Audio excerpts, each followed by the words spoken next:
Hello and welcome to this new episode of Open Book Entrepreneur. Today we have Lindsay here with us all the way from UK. She's a specialist and very interesting coach. But Lindsay, please introduce yourself to our audience. Hello, hi Tony. My name's Lindsay Randerson. I'm a health strategist, a sort of advisor and a speaker. And I particularly work with senior execs and founders building biology, building our own biology in the concept of building our business. So this is a little bit about health infrastructure, not health as a crisis management point, right? Which is where I think we sometimes get to. Okay, great.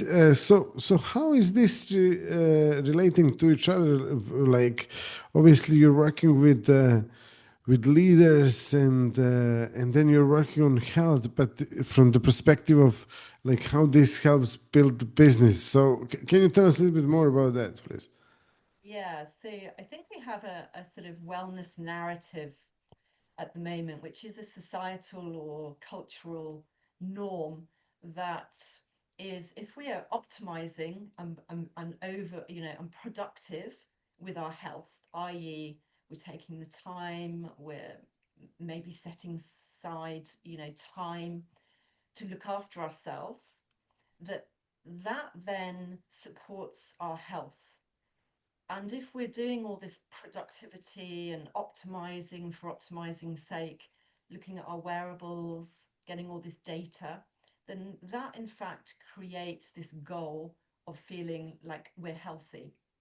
And then on the flip side of that, we've got this other narrative that's going on in the wellness industry, which is if we're Zen like, if we're clean eating, if we're um, giving up certain things, and a very monk like existence, then we're also going to be very healthy, right?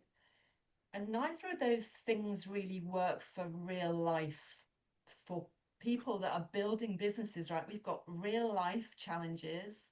We're working with clients. We're working with people who are building businesses. They need creativity. They need input. They need much more flexibility.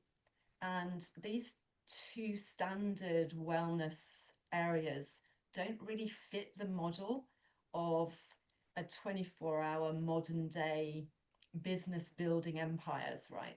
And so that's where I come in. Yeah, yeah, excellent. And then how do you actually help your clients with this? So what we do is look at ambition. We look at where our biology is at the moment, and I use data for that, but I use something called epigenetics. And that is looking at our DNA, and we marry the DNA with our real life challenges, our real life lived experiences, because data gives us some clarity, but unless we're putting that into our real life situations, what are our challenges? What do we want to grow? What's our ambition? What's our drive? What are we actually building here? Because if we're not looking at that bit, then we're just looking at what we eat on our plate on a daily basis. We're stuck in the doing of health, and we're not really looking at the potentiality of what health can help us with. And so I work with my clients at really opening up this narrative of potentiality. Let's look at your ambition. Let's look at where this sits, and let's look at where your biology currently is. And then we scale both. Because most of the people that I work with, most of the leaders or the senior execs that I work with, we get into a bit of a loop where we're really excited about starting our business, right? Yeah. And then we get in like a year in, 2 years in, it's our biology, it's our health, which will then start to drop. We're, Mm. we're hustling, we're working our butt off, and all of a sudden we sort of lose focus in on what we're actually starting to build. We get bored, we get frustrated, we don't have the energy to keep up with what we're building. And then we start to get really distracted. Oh, okay, I need another supplement. Um, I'm not consistent enough, so I need to put time in my diary and be more consistent, right? Uh, I'm not disciplined enough, so I need to be more disciplined in my life, you know.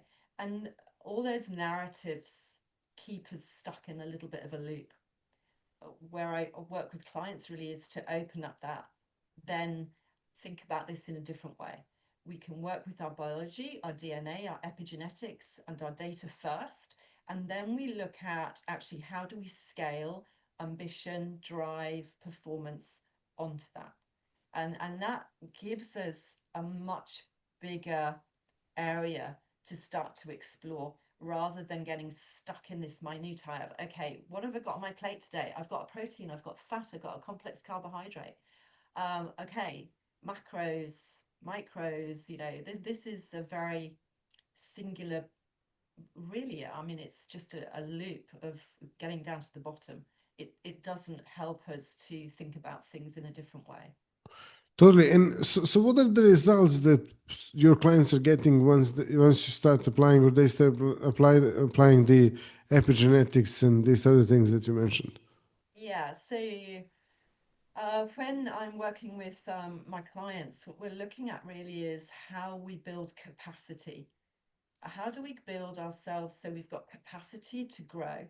And what I've seen the real turnaround from clients is this reintroduction of this, like, wow, okay, I've got more joy in my life for a start, right? Like, I'm not bored.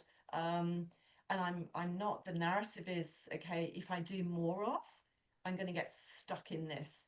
And so we bring in potentiality, which is creative. I want to play more in my business. I want to explore more things. I want to feel that I'm getting more pleasure out of it, right? And that then starts to create this momentum. This, it's bigger than us. It's a bigger space to play in. And I've seen clients who have been really struggling under stress load, really trying to do all of this, manage everything, um, and actually was, you know, taken into hospital two, three, four times, was not able to do his job because there was so much pressure to perform in his work. And what we did was really looked at what I call these 1% health levers. They're the smallest, smartest shifts that we can put into the you and the business, that creates this open gap, open space for you to explore more. And so instead of feeling hemmed in, we start to create some space around you in the business. And what's that's seen a huge input, from not only productivity, but when to be productive, why you're being productive, and then being able to challenge some of the things that you were doing in a very different way. And that's had an increase in, well, actually, he had a pay rise of $30,000 a month. So, which he was delighted at. So, for somebody who thought he was going to, you know, not be able to be in his business for long term, to then started to increase revenue by $30,000 a month has been huge. Totally. It's Yeah. phenomenal. Fantastic. Really well done for that. And yeah, on top of that, if someone wants to actually connect to you, find out a little bit more about you, or learn more about what you do, how they can do that. Yeah, so I'm on Instagram at Lindsay underscore Randerson. I also have a website, lindsayranderson.com. So yeah, you can come in, and there's a couple of things there that are free downloads. You can find out a little bit more about me. I'm also in the process of recording 3 episodes for a podcast. So in the next week or so, you'll be able to download that and listen to me a little bit more. Fantastic. Lindsay, thank you so much for being guest, sharing your story, your knowledge, and thank you all for watching and listening to this episode. If you have any questions about this, what we talked about in the episode today, you can drop them down in the comments, and Lindsay and I will be more than happy to answer those. Thank you all again. See you in the next episode. All the best and Bye bye. Thank you so much.